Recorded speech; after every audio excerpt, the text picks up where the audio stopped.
Okay, so this quick tip is kind of for people that break out their labor and their material income.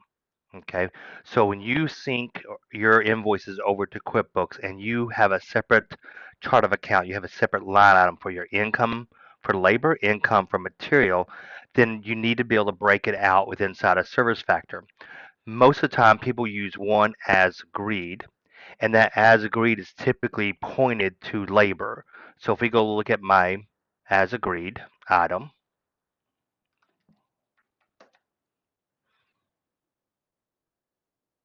right here, and you'll notice that it's pointed to labor income.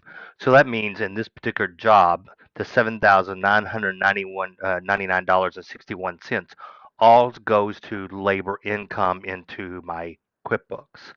My cost is going to labor costs. My costs from my materials go to material costs, but the income is only hitting one income account. Okay.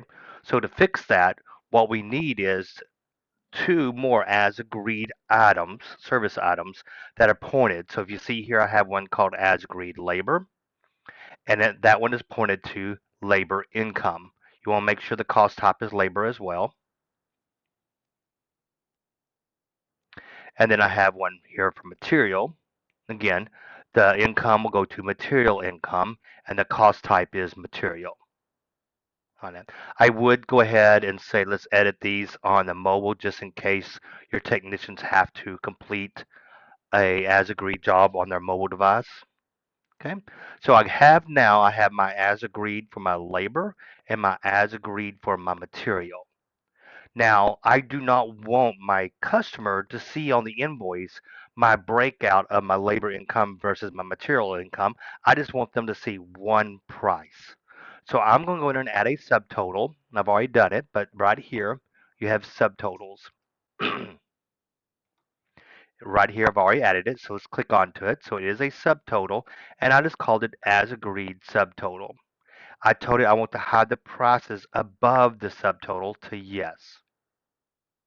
Okay, so now let's go look at this on the actual invoice itself. I have one we've already completed.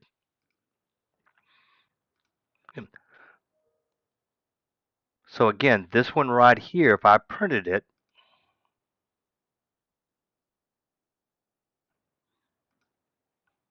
it's going to give them one line item. Okay, and that's kind of what we want to happen on an as agreed job. But again, I want to break this out because again, all this $7,000 is going straight to income for labor. I want to break it out. Okay, so let's go ahead and delete this out.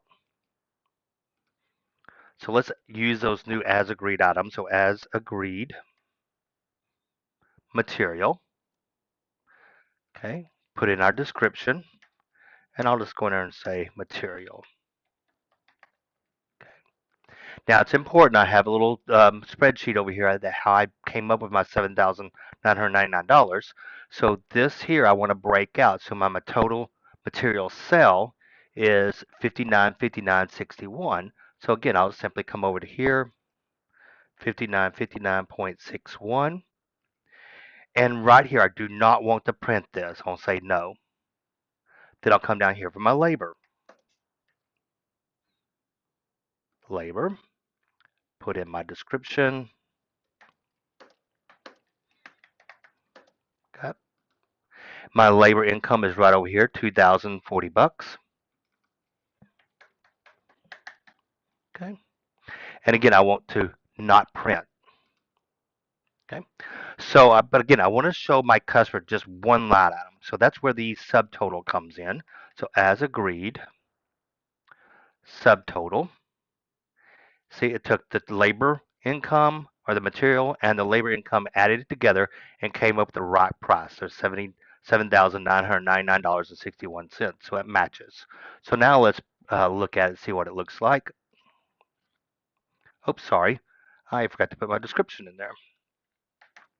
And again, I'm just not going to put the labor material. I'm just going to leave it just like that. Now let's print it.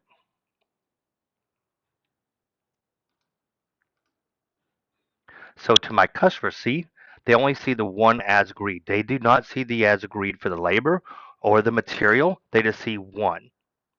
Okay.